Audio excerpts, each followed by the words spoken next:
સુરતથી સમાચાર સામે આવ્યા જ્યાં સુરતમાં ક્રેડિટ કાર્ડ બિલના નામે છેતરપિંડી આચરવામાં આવી છે। ₹1,97,000ની છેતરપિંડી કરનાર આરોપીને ઝડપી પાડવામાં આવ્યો।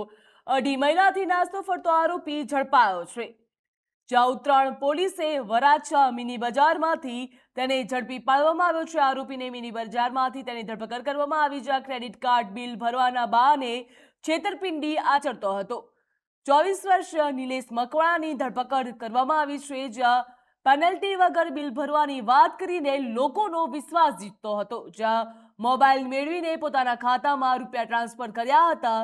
ઓફિસે પહોંચેલા આરોપીએ છેતરપિંડીનું કાવતરું ઘડ્યું હતું, જ્યાં ક્રેડિટ કાર્ડના બિલના નામે ₹1,97,000ની ઠગાઈ આચરવામાં આવી છે। સુરતના ક્રેડિટ કાર્ડ છેતરપિંડીનો ભાંડો ફૂટ્યો છે, જ્યાં ઉત્તરાયણ પોલીસે આરોપીને ઝડપી પાડ્યો છે। આરોપી સામે અગાઉ પણ છેતરપિંડીના ગુના નોંધાયેલા છે, જ્યાં સચિન અને અમદાવાદના નારણપુર પોલીસ સ્ટેશનના કેસમાં વરાછા મિની બજારમાંથી આરોપીની ધરપકડ કરવામાં આવી છે।